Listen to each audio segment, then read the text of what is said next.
Subscribe channel Truth.id dan aktifkan lonceng notifikasi untuk mendapatkan informasi seputar live streaming dan video khotbah terbaru. Posisi tombol subscribe berada di kanan atas channel kami dan jangan lupa nyalakan loncengnya.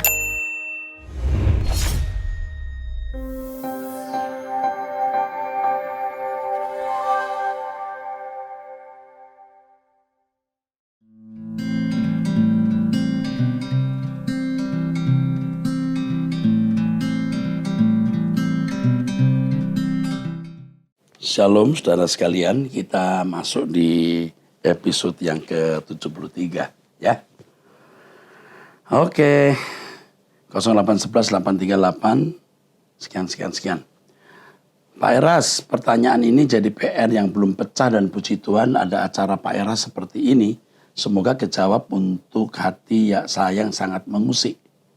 Gini Pak, saya punya mertua yang mempunyai 2 istri. Yang istri pertama tidak tahu, padahal sudah berjalan 10 tahun lebih.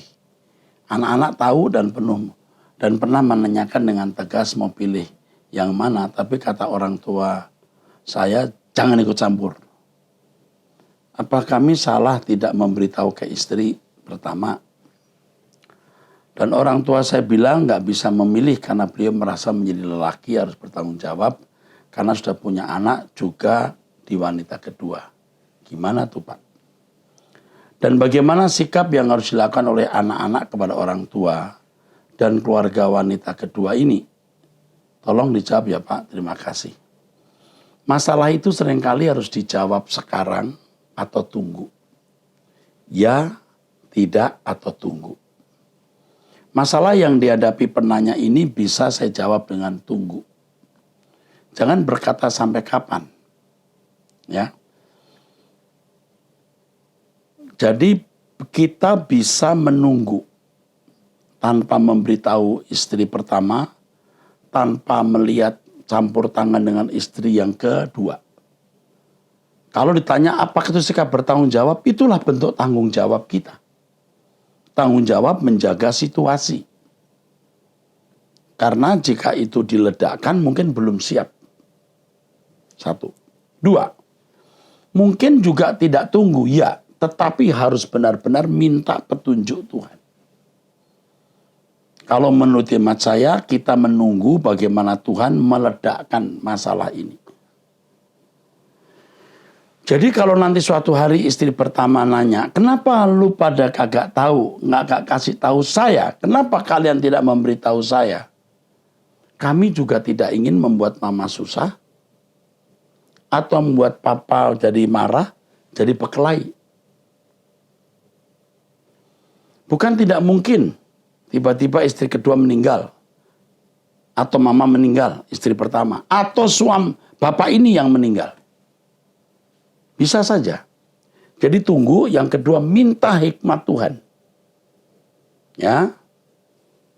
Soal nanti bagaimana kita minta pimpinan Tuhan. Kalau Tuhan sudah memberi petunjuk, kasih tahu istri yang pertama. Atau tegur istri yang kedua. Lakukan itu. Kalau Tuhan beri petunjuk, datang ke istri kedua. Lalu menyampaikannya. Bu, saya kira sudah cukup waktunya ibu pisah. Nanti minta jaminan dari yang laki ya, bapak itu. Untuk hidup. Atau hubungi Pak, ini satu kali harus bisa pecah nih masalah.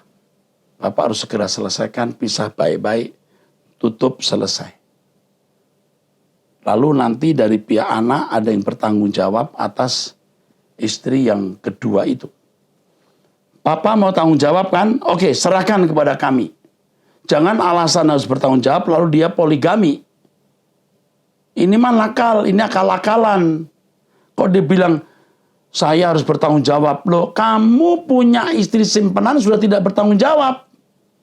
Kalau mau bertanggung jawab harus mengambil keputusan memisahkan yang kedua dan terima yang pertama. Jadi ini akal-akalan laki-laki. Dan ini busuk namanya. Jadi yang pertama tunggu, jangan gegabah. Yang kedua minta hikmat Tuhan. Salah satu jalan tadi saya beritahu. Kalau alasannya bertanggung jawab, biarlah anak-anak yang bertanggung jawab. Menjamin istri yang kedua. Sampai anak-anaknya kerja nanti. Sekolah, kuliah, kerja. Jangan alasan bertanggung jawab karena masih mau punya 2 istri atau poligami. Ini akal-akalan dan itu busuk. Tunggu, Tuhan akan bertindak, ya. Lalu yang terakhir, jaga ibu istri pertama. Bawa dia ke suara kebenaran, persiapkan ke langit baru, bumi baru. Laki-laki seperti ini, laki-laki yang keras kepala dan yang pantas ditempeleng Tuhan nanti, ya. Oke, terima kasih. 08950497 seterusnya. Salam Pak, orang tua saya usianya sekarang 84 tahun. Dari dulu selalu bermasalah dengan anak-anak dan tetangga. Kami selalu meminta maaf kepada para tetangga. Perlakuan terhadap kami kurang baik. Seringkali kami disumpahi. Tetapi kami berusaha mengampuni dan berusaha merawat dia dengan baik. Karena kami tahu itu adalah tanggung jawab kami. Serta selalu mendoakannya agar dapat berubah dan selamat kelak. Kami selalu berusaha meluruskan dengan kata-kata yang halus, tapi selalu gagal dan sering berujung dengan keributan. Yang ingin saya tanyakan, Pak, berdosakah sikap kami terhadap orang tua kami? Tidak. Tetap hormat, ya. Walaupun dia berbuat apa yang menyakiti kita, tetap hormat kepada orang tua. Ya. 2, dia selalu berbicara, saya percaya Tuhan Juru Selamatku. Tapi sikapnya tidak mengasihi orang lain. Dapatkah kelak dia dapat diselamatkan? Saya tidak tahu. Tetapi dari sikap yang membuat orang tersandung, orang terlukai, dia tidak layak masuk kerajaan surga. Jadi tanggung jawab saudara untuk tetap merawat orang tua ini dan mengarahkannya kepada kebenaran. Ya, selamat berjuang. 08 7-nya 4 kali, 8 dan seterusnya. Pak Erastus yang terkasih, saya selalu diberkati dengan khotbah Pak Eras di YouTube. Walaupun baru setahun terakhir ini saya ikuti pengajaran-pengajaran Pak Eras. Rasanya semua sudah menjawab apa yang ada di benak saya sedari kecil. Bahkan sejak saya belum mengenal Tuhan Yesus sebagai Tuhan dan Juru Selamat pribadi. Tapi ada beberapa hal yang ingin saya tanyakan kepada Bapak melalui SMS ini. Dalam acara tanya jawab Pak Eras, Anda bertanya Alkitab menjawab, sepertinya belum ada yang mengajukan pertanyaan yang akan saya ajukan, yang akan saya tanyakan pada episode terakhir ini. Berkali-kali saya alami saat tidur di malam hari, saya bermimpi seperti ada yang ingin menakut-nakuti saya. Mengganggu dengan menarik kaki, menindih, menarik tangan. Bahkan waktu saya berdoa jam 12 malam, saya juga pernah merasakan ada tangan yang mengeroak bawah punggung saya. Sementara saya dalam keadaan berdoa, kemudian saya sebut nama Yesus dan seketika hilang semuanya yang saya alami dan rasakan saat itu. Begitu juga di mimpi-mimpi saya yang serupa sebelumnya. Seringkali mulut saya seperti tersumbat waktu memanggil nama Tuhan Yesus sampai akhirnya benar-benar bisa menyebutnya. Barulah gangguan-gangguan tersebut pergi dan hilang. Saya tidak bisa menggambarkan seperti apa persisnya, tapi bisa dalam rupa dan bermacam-macam bentuk. Terkadang anak atau suami saya yang ketika itu tidur dengan saya membangunkan saya dan bertanya, "Mama kenapa?" Lalu saya jawab, "Mama diganggu dapat serangan." Dan saya ceritakan kepada mereka tentang apa yang saya alami dengan jelas, seolah masih segar di ingatan saya akan apa yang terjadi dalam mimpi-mimpi saya itu. Padahal kami selalu berdoa bersama setiap malam sebelum istirahat, meminta ampun kepada Tuhan Yesus dan juga membaca firman Tuhan. Tapi yang saya tidak habis pikir, apa penyebab saya masih mendapat gangguan seperti itu? Apakah ini yang dinamakan serangan kuasa gelap dan semacam santet? Saya pernah juga mengalami ketika tidak dalam keadaan tidur. Rumah kami seperti ada yang melempar batu besar ke arah pintu depan rumah dan bunyinya sangat keras. Sehingga dapat didengar oleh suami, anak, dan keponakan dari suami saya ketika berlibur di rumah kami. Saya sangat heran mengapa hal seperti ini terus-menerus terjadi dalam kurun waktu puluhan tahun sejak saya menjadi orang percaya dan menjadi pengikut Kristus. Saya selalu berusaha hidup untuk diubahkan dan berkemas dalam hidup di dunia yang fana ini untuk menjadi seperti karakter Kristus. Karena saya ingin pulang pada waktu Bapa menjemput nanti ke tempat yang sudah Ia siapkan di langit dan bumi yang baru, di surga kekal.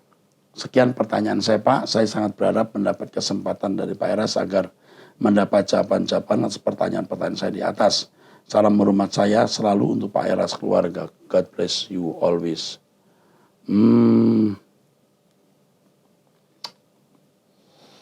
Yang pertama, ini tolong dicatat ya sekretaris ya. Mungkin kalau ini ibu-ibu bisa dilayani oleh ibu-ibu tadi ya.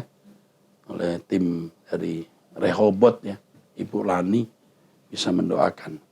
Tapi begini nih Ibu penanya ini. Tidak lagi berdoa minta dijaga Tuhan. Tuhan tuh pas jaga. Sekarang sudah saatnya ibu itu ngelawan. Jadi sudah melawan. Saya bukan orang yang terikat dengan minyak urapan, tetapi kalau rumah itu milik Tuhan ditabiskan sendiri. Minyak didoakan dalam nama Yesus seperti yang dilakukan oleh umat perjanjian lama. Tapi ini nggak boleh jadi metode ya. Yang lain tidak perlu lakukan itu. Kadang-kadang kita bisa lakukan, kadang-kadang tidak perlu. Tidak mutlak. Oleskan di rumah dalam nama Yesus. Lalu lawan. Mulai dilawan. Dalam nama Yesus. Nggak usah, oh Tuhan lindungi jaga. Nah, lawan sekarang waktunya. Nah itu. Yang pertama sudah berhenti berdoa minta perlindungan Tuhan karena Tuhan sudah lindungi. Sekarang lawan.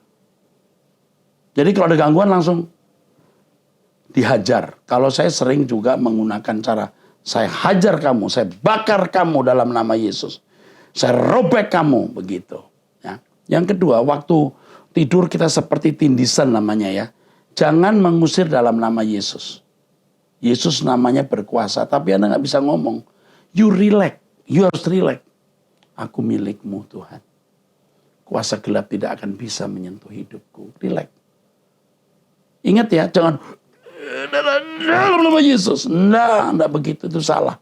Kenapa? Saya sudah mengalami bertahun-tahun hal yang mirip seperti itu waktu saya masih menjadi mahasiswa. Dan memang banyak kuasa gelap di tempat itu. Jadi pada waktu kita berdoa, kita menyembah Tuhan, ya kita sering mengalami hal seperti itu. Ada orang, angin, itu hal yang pernah juga saya alami. Ya. Tapi kita tidak boleh takut. Katakan kepada dirimu, jangankan takut, merinding pun tidak. Jadi sudah saatnya tidak minta perlindungan Tuhan karena Tuhan sudah melindungi. Ya tentu kita berkata, Tuhan lindungi aku, kuserahkan dalam tanganmu. Itu pasti. Setelah itu serang dia, lawan dia. Harus hidup suci, mulut yang bersih, tidak menyimpan kejahatan. Lakukan ini. Ini saya dengar begini, saya terus terang marah. Kurang ajar nih setan. Tapi ibu lebih kuat dari dia. Karena roh Allah lebih besar dalam diri ibu daripada roh kuasa gelap. Saatnya lawan dia. Ya. Saya punya beberapa kesaksian mengenai ini, mungkin termasuk banyak. Ya. Banyak, ya. Langsung dilawan, enggak usah oh Tuhan tolong, dah langsung dalam nama Yesus. Karena saudara anak Allah, ya.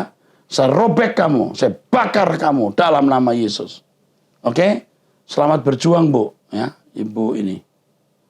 Oke. Ini rumahnya Bintaro ya. 0815 1998 sekian-sekian. Salam Pak Erastus, pergumulan yang saya hadapi berat. Baru dapat jawaban dari khotbah Bapak. Kecerdasan roh. Saya langsung kirim ke anak saya. Semoga anak menantu mau mendengarkan. Mereka sudah saya ajak ibadah di Arta, tetapi anak saya bilang kalau PA Pak Eras buat usia mama. 4 anak saya. Usia mama 4 anak, udah tua maksudnya. Bapak bilang jangan dengan perkataan tapi dengan perilaku perbuatan kita saja. Saya bersatu sama anak yang besar perempuan. Cucu saya selama corona ini sehari-harinya lebih banyak lihat permainan semacam game. Saya mau curhat Pak. Suami sudah setahun meninggal dan saya sedih lihat kehidupan suami sangat baik tapi tak ada hubungan erat sama Tuhan. Oke, soal suami lupakan.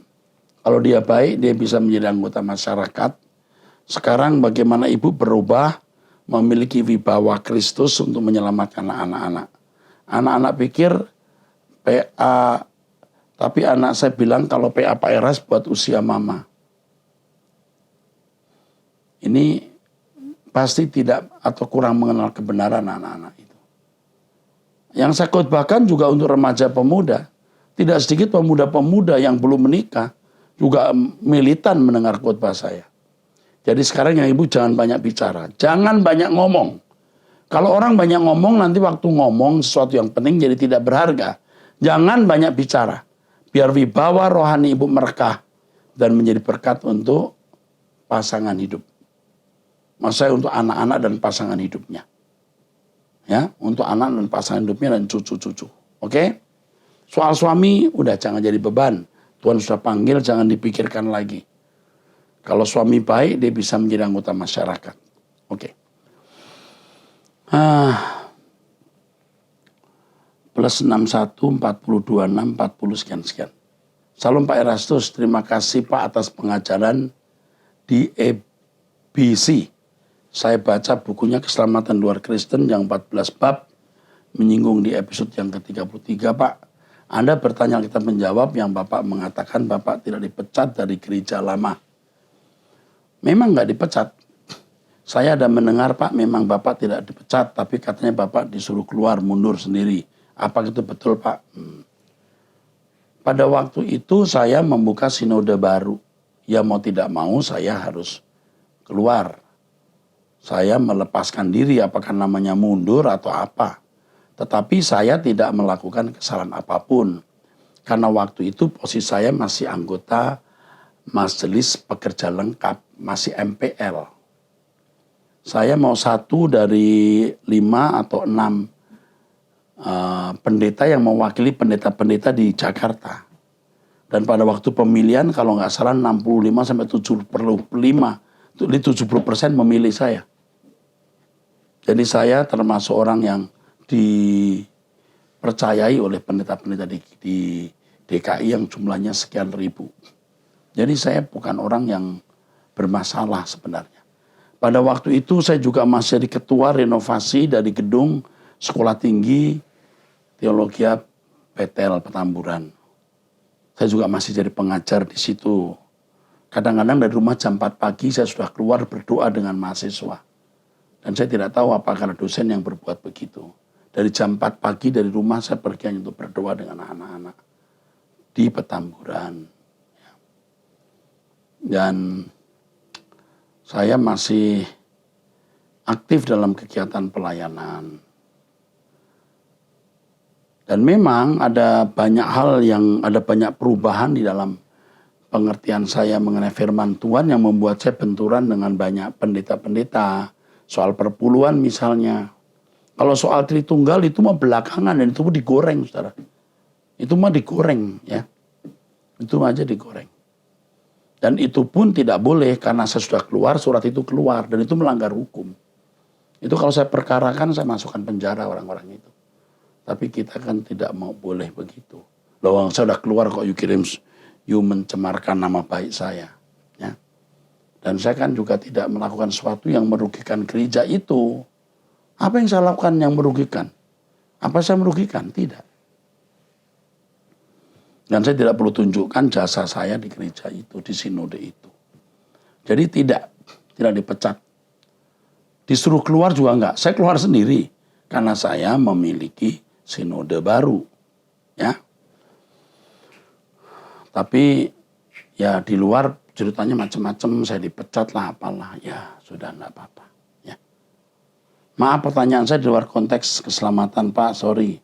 Pertanyaan ini boleh dijawab secara pribadi atau Bapak mau dipublikasikan juga tidak bermasalah. Terima kasih Pak, saya cuma tidak terima saja saya tidak terima saja bahwa orang itu bilang Bapak disuruh mundur. Padahal Bapak sendiri sudah mengatakan tidak dipecat. Enggak disuruh mundur juga. Saya bercanda-bercanda aja pada waktu mau keluar itu, lu jangan pecat gua ya. Tapi itu kan pimpinan-pimpinan saya pernah sempat bercanda gitu sih. Tapi itu pimpinan-pimpinan gereja itu sih, ketua sinode kan juga orang-orang teman-teman sendiri, sahabat-sahabat sendiri.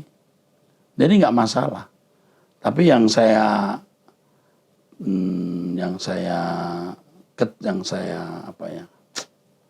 saya sedih juga gitu ketika surat mengenai ajaran saya itu beredar di seluruh Indonesia sampai ke luar negeri. Lalu mulai tergambar bahwa saya sesat atau menyimpang, itu lebih digoreng lagi oleh banyak orang, saudara. Tapi Bapak Ibu yang memiliki nurani pasti bisa membaca apakah saya menyimpang atau tidak. Ya, waktu akan menjelaskan. Kita kembalikan semua kepada Tuhan. Ya.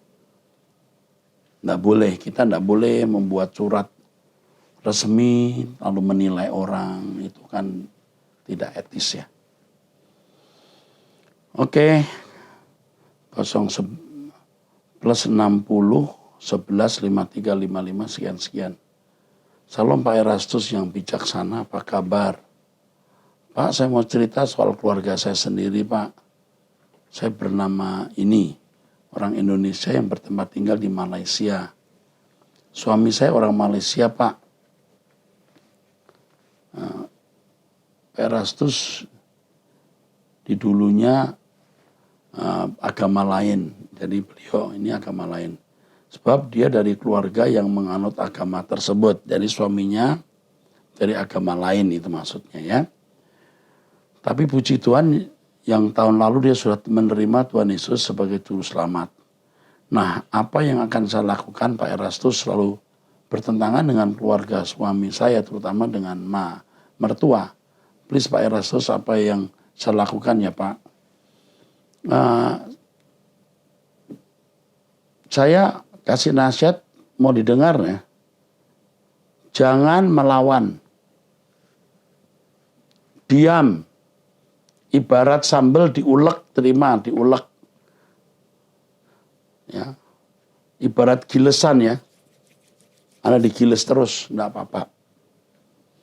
Sampai kapan? Biar Tuhan akan beracara. Ingat ya, jangan melawan. Diam. Tuhan pasti beri hikmat. Tunjukkan Kristen itu begitu. Tampar pipi kanan, beri pipi kiri. Oke. 0812 2525 1 sekian. Salam Bapak Eras, Pak Pendeta Eras. Saya usia 38 tahun. Saya dari Medan, punya anak 3. Bagaimana caranya meninggalkan kehidupan duniawi sementara kita masih berada di dunia ini?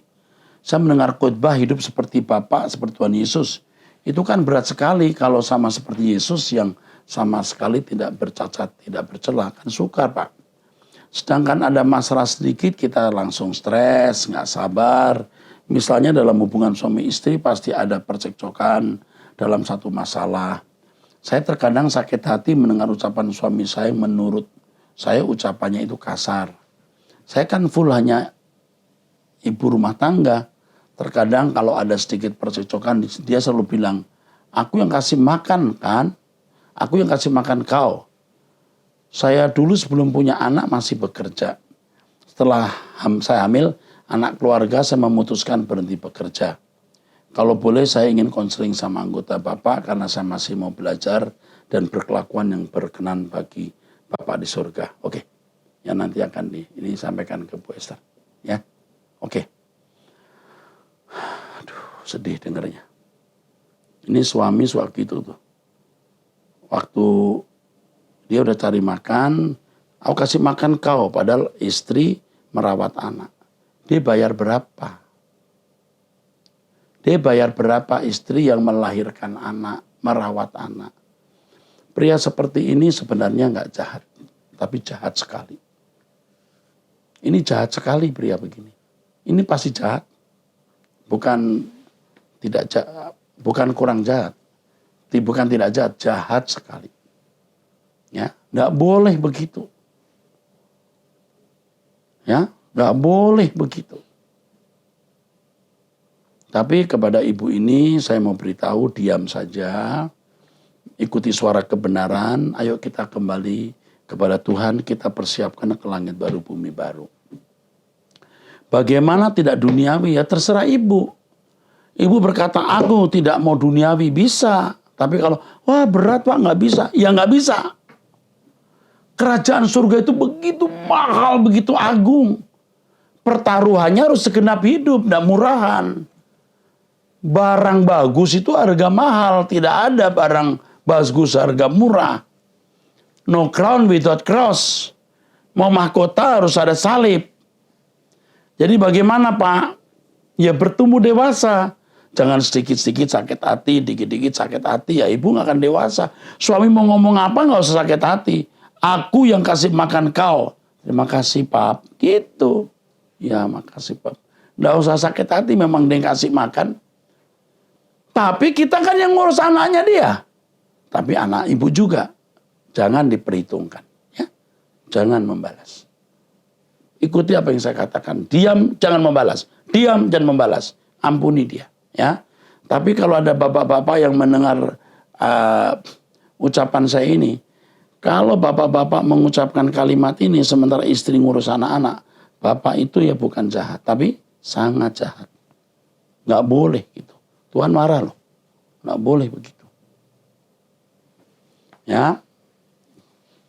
081 222 390 dan seterusnya. Halo Pak Eras, saya pendengar setia Suara Kebenaran Truth di ID YouTube. Berdomisili di Bandung. Saya sudah mendengar khotbah Bapak dari A sampai Z. Pertanyaan.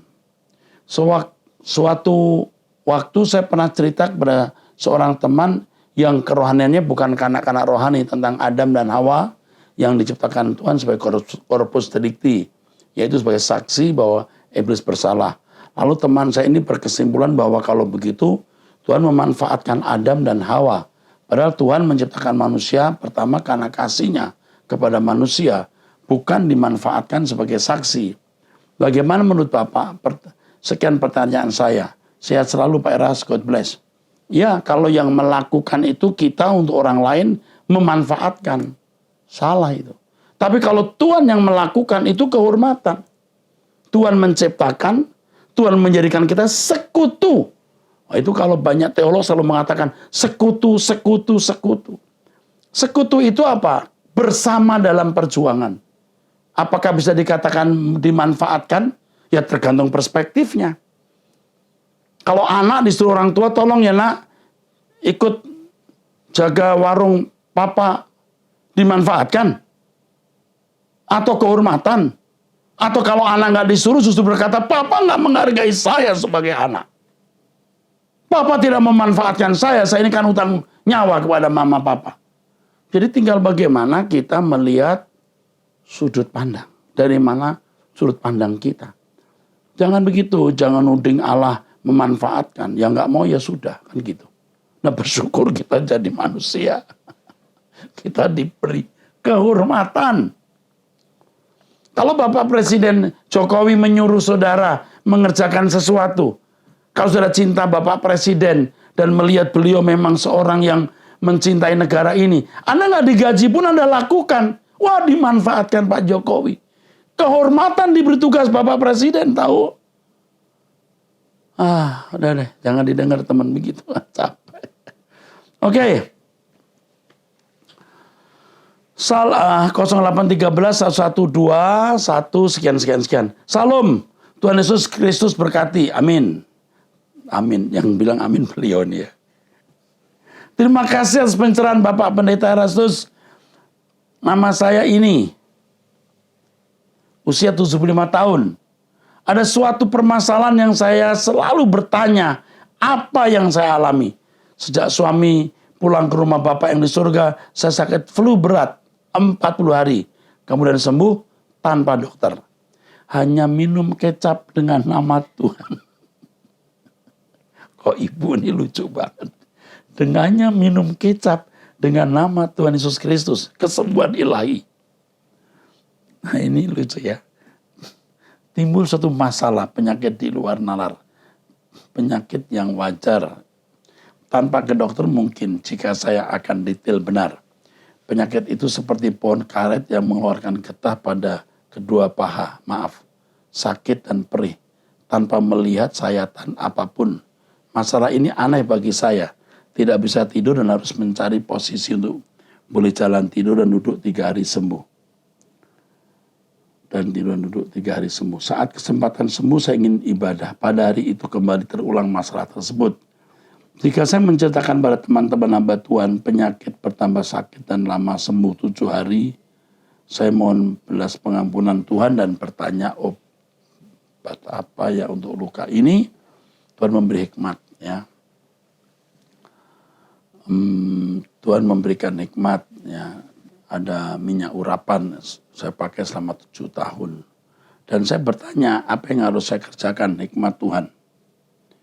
Jadi jika ada kesempatan duduk, saya menulis firman Tuhan, cuma menulis apa yang saya baca dalam Perjanjian Lama dan Perjanjian Baru. Pas 7 tahun selesai masalah penyakit sembuh, namun dulu masalah baru, sakit lagi. Ibu ini sakit terus ini.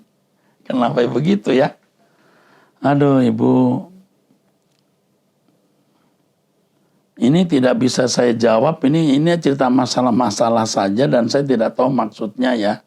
Sakit sembuh gitu. Bu, nanti biar ditelepon sama ibu-ibu juga deh. Ya ini saya terus terang tidak mengerti ibu ini masalahnya apa ya. Tapi terima kasih ibu sudah kirim pertanyaan. Bu, ini saya boleh sebut namanya aja ya. Ibu Suningsih. CH itu Kristen ya. Suningsih CH Edem, 75 tahun. Bu, hormat saya untuk ibu ya. Saya boleh panggil apa? Ibu atau Oma, ya 75 tahun, lebih tua umurnya dari saya 14 tahun. Bu, kami sayang ibu. Ya nanti ibu di surga ketemu saya ya. Tinggalnya di mana saya enggak tahu. Tapi nanti kalau pulang ke surga, nanti ibu temuin saya temuin ibu juga. Ketemu. Saya nanya itu loh Pak, yang sakit sembuh itu. Bu, thank you, dan berkati. Saudara sampai jumpa di episode yang akan datang.